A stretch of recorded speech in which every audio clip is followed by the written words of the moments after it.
बुध हुए वक्री, नवग्रहों में अत्यंत शुभ प्रभाव देने वाले, अपना संपूर्ण प्रभाव अतिशीघ्र प्रदान करने वाले नवग्रहों में युवराज बुध 5 अगस्त से वक्री अवस्था में आ रहे हैं। अब जब ये वक्री अवस्था में आएंगे तो निश्चित रूप से कुछ परिवर्तन होंगे, क्योंकि जब भी कोई ग्रह वक्री अवस्था में आता है तो वो अपनी गति को मंद कर लेता है, स्लो मूविंग हो जाता है। जब कोई ग्रह स्लो हो जाएगा तो उसका प्रभाव बढ़ जाएगा, उसकी क्षमता में, उसकी सामर्थ्य में वृद्धि हो जाए, प्रभाव में वृद्धि हो जाए। अब बुध तो नवग्रह में अत्यंत प्रभावी ग्रह भी हैं, अपना संपूर्ण प्रभाव अति शीघ्र प्रदान करने के साथ साथ इस जगत के संपूर्ण कार्य क्षेत्रों में अपना प्रभाव रखते हैं, जिसके कारण ये अत्यंत महत्वपूर्ण है। बुध 5 अगस्त से लेकर 22 अगस्त तक सिंह राशि में ही वक्री रहेंगे। इसके पश्चात 22 अगस्त को इनका राशि परिवर्तन कर्क राशि में हो जाएगा। अब कर्क राशि चंद्रमा की राशि है, जहां पर बुध का प्रभाव निर्बल हो जाता है तथा यहाँ पर ये राहु के प्रभाव में भी आ जाए। यद्यपि बुध और राहु मित्रवत संबंध में होते हैं, परंतु जो राहु का एक नैसर्गिक प्रभाव है उसका भी प्रभाव यहाँ पर प्राप्त होने वाला है।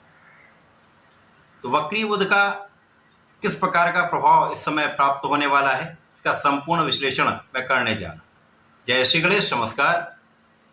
मैं आचार्य संजय द्विवेदी। मेरे समस्त प्रबुद्ध दर्शकों का मेरे चैनल पर हार्दिक स्वागत है। प्रिय दर्शकों, इस संपूर्ण जगत में कोई भी ऐसा कार्य क्षेत्र नहीं जहां पर बुध का प्रभाव नहीं है। व्यापार के कारक ही बुध हैं। इसी प्रकार से वाणिज्य से संबंधित कार्य, बुद्धि से संबंधित कार्य, ज्ञान से संबंधित कार्य, शिक्षा से संबंधित कार्य, जितना भी ये कार्य, समस्त कार्य बुध के कार्य क्षेत्र में आता है। इसी प्रकार से कला जगत का कोई भी कार्य हो, लेखन का कार्य हो, सिंगिंग का, एक्टिंग का, डांसिंग का, जो भी कार्य है वो बुध के कार्यकत्व में है। एनालिसिस का कार्य, डेटा का कार्य, मैथ, स्टैटिस्टिक्स का, ये संपूर्ण प्रभाव बुध ही देते हैं। आपको ज्ञानवान तथा आपको बुद्धिमान बुध बनाते हैं। तो बुध का वक्री काल निश्चित रूप से अत्यंत महत्वपूर्ण होने वाला एक लंबी अवधि का परिवर्तन है। जब ये 5 अगस्त से 22 अगस्त तक सिंह राशि में रहेंगे, जो ये मित्र की राशि है, यहाँ पर सूर्यदेव की स्थिति भी अत्यंत प्रबल हो जाएगी। इस अवधि में सूर्य का राशि परिवर्तन भी बुध के साथ में रहेगा, तो कुछ महत्वपूर्ण यहाँ पर लाभ भी मिलने वाले। परंतु ये जो संयोजन है, ये जो वक्री काल है, वो अलग अलग राशि के लिए अलग अलग भाव में बनकर अलग अलग प्रभाव देगा। आज मैं मिथुन राशि के लिए, जो बुध की ही राशि है, बुध के इस वक्री काल का किस प्रकार का प्रभाव प्राप्त होने वाला है, इस काल में आपको कितना लाभ मिलेगा, किन किन भाव में वृद्धि होगी अथवा कहाँ पर समस्या आ रही है, उसका क्या निराकरण है, संपूर्ण विश्लेषण मैं पूर्ण तरीके के साथ करने जा रहा हूँ। प्रिय दर्शकों, इस राशिफल को आप अपने लग्न तथा राशि दोनों के अनुसार देख सकते हैं। मिथुन राशि के लिए यदि अवलोकन करें तो बुध का वर्तमान समय में गोचर आपके तृतीय भाव में चल रहा है, जहां पर यह मित्र की राशि में होकर अत्यंत बलवान अवस्था में है। तृतीय भाव जो पराक्रम का भाव है, यहाँ पर पराक्रम के कारक मंगल के दृष्टि प्रभाव में भी हैं, जिसके कारण यह भाव अत्यंत प्रबल हो रहा है। गुरु मंगल का संयुक्त प्रभाव आपको इस भाव के प्रभाव में कई गुना वृद्धि करने वाला प्रभाव देने वाला है। तो निश्चित रूप से इस समय में आपको परिवार का भी सहयोग मिलेगा, भाई बहनों का भी सहयोग मिलेगा, मित्रों का सहयोग आपके साथ में रहने वाला है। तो इस समय में आपका ये भाव अत्यंत प्रबल है। अब बुध मिथुन राशि के लिए 2 भावों के स्वामी, जहां पर ये लग्न तथा सुख के स्वामी है। लग्नेश सुकेश का गोचर आपके पराक्रम के भाव में हो रहा है। तो जब लग्न का स्वामी पराक्रम में होता तो निश्चित रूप से आपका पराक्रम कई गुना बढ़ जाता है, आप बहुत परिश्रमी हो जाते हैं। साथ ही साथ बुद्धि बल भी श्रेष्ठ होता है। वैसे भी मिथुन राशि का जो भाव है वहां पर बुद्धि का बल अत्यंत श्रेष्ठ होता है, कुशाग्र बुद्धि के लोग होते हैं। इस समय में परिश्रम का साथ मिल जाए तो बुद्धि बल, शारीरिक बल, सामर्थ्य, जब ये संयुक्त प्रभाव मिलता है तो आप बहुत प्रगति करते हैं, अपने कार्य क्षेत्र में विशेष लाभ प्राप्त करते हैं। बहुत आगे बढ़ते हैं। इस समय में परिश्रम का संपूर्ण साथ मिलेगा। अब चूंकि यहाँ पर तृतीय भाव में होकर इनकी सीधी दृष्टि का प्रभाव आपके भाग्य भाव पर है, भाग्य भाव के स्वामी भी वक्री अवस्था में है। यहाँ पर शनिदेव का प्रभाव बुध पर है, बुध का प्रभाव शनिदेव पर 180 डिग्री पर है, जिसके कारण दोनों मित्रवत होते हुए दूसरे के प्रभाव को कई सौ गुना बढ़ा दें। तो इस समय में परिश्रम का संपूर्ण साथ भी मिलेगा, भाग्य का संपूर्ण साथ भी मिलेगा। तो इस वक्री काल में प्रारंभिक समय में 5 अगस्त से लेकर 22 अगस्त तक निश्चित रूप से आपके भाग्य का साथ आपको बहुत प्रगति कराने वाला है, आपको कार्य क्षेत्र में विशेष लाभ देने वाला है, अवरुद्ध कार्य भी बनाने वाला है, जो कार्य विलंबित हो रहे थे उनमें भी प्रगति करवाने वाला है। इसके साथ ही साथ यहाँ पर धन का विशेष आगमन होगा। यद्यपि यहाँ पर धन का उतना संचय आप नहीं कर पाएंगे, अनावश्यक कुछ एक्सपेंसेस हो सकते हैं, अकारण कुछ व्यय हो सकते हैं, परंतु धन का यदि आगमन होता है, व्यय भी होता, तो एक संतुलन की स्थिति बन जाती है। यदि आप मातृ स्थान से दूर रहकर कार्य कर रहे हैं, विदेश में रहकर कार्य करते हैं, विदेश से संबंधित होकर किसी कार्य क्षेत्र में है, व्यापार में है, नौकरी में है, तो विशेष रूप से यहाँ पर आपको लाभ मिलने वाला है। इस समय में व्यय में वृद्धि होगी, परंतु धन का भी लाभ आपको प्राप्त होगा।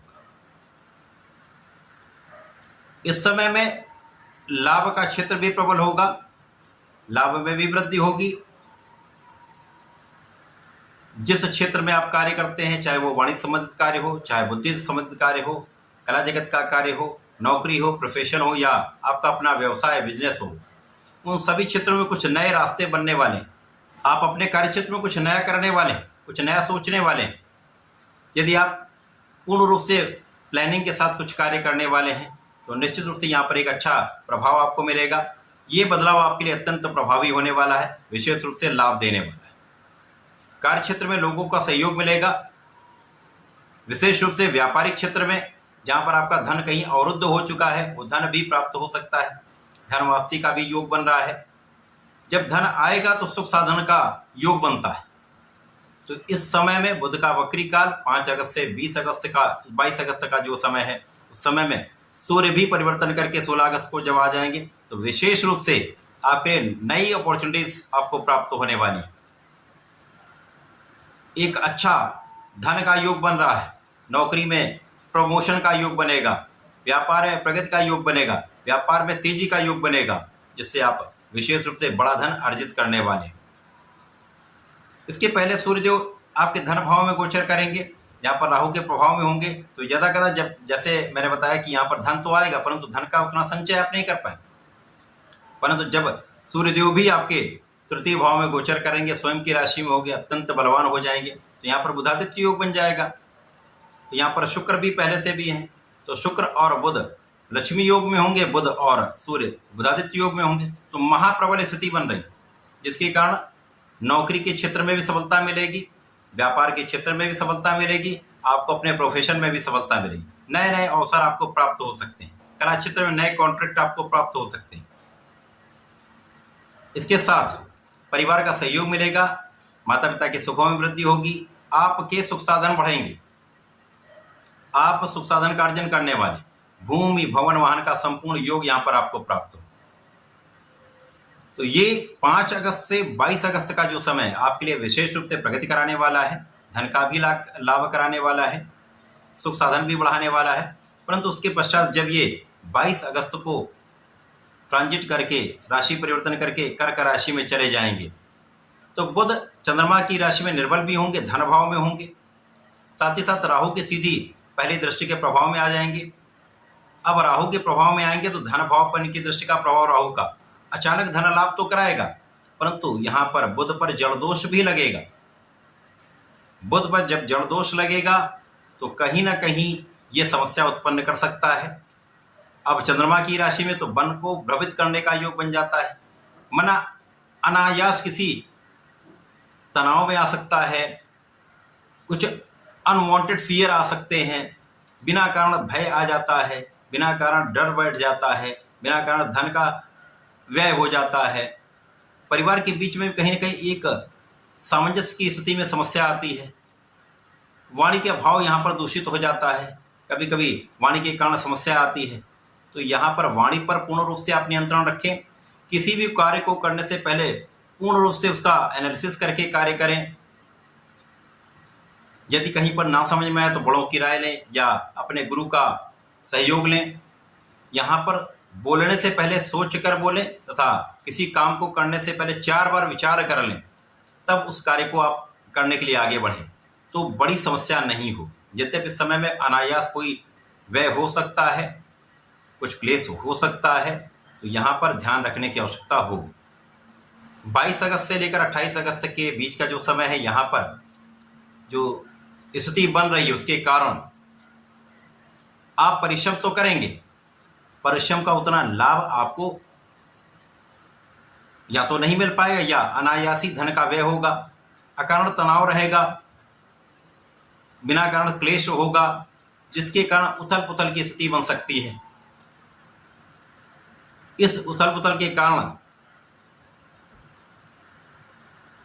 कुछ कार्यों में देर भी हो सकता है या वाणी के कारण कुछ विवाद भी हो सकता है, जहां पर आपको बहुत संयम रखना होगा। संयम और धैर्य के साथ यदि अपना कार्य करेंगे तो 5-6 दिन का समय ये जो है 22 से लेकर 28 का, ये लगभग 7 दिन का समय आपके लिए कुछ कष्टकारी है। कार्यक्षेत्र में भी कुछ अवरोध आ सकता है, लोगों का उतना सहयोग नहीं मिलेगा, व्यापार में भी लोगों को उतना सहयोग नहीं मिलेगा। तो यहाँ पर पूर्ण रूप से आपको धैर्य रखना होगा। 28 के बाद इनका पुनः राशि परिवर्तन हो जाएगा, तो यहाँ से स्थिति आपके लिए अत्यंत सुदृढ़ हो जाए, समस्याएं दूर होने लगेंगी, कष्ट आपके दूर होने लगेंगे। तो इस समय में बहुत धैर्य, बहुत संयम रखना होगा। बुध के मार्गी काल के प्रभाव को लेकर इसके पश्चात मैं उपस्थित हूँ।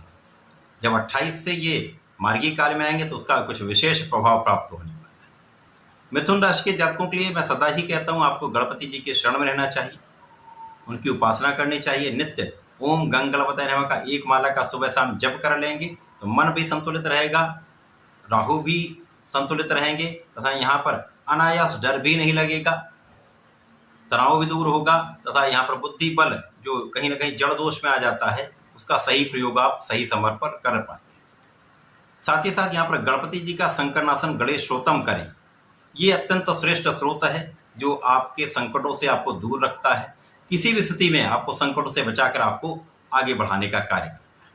तो ऐसा करके समय का उपयोग करें, लाभ लें। धन्यवाद, नमस्कार।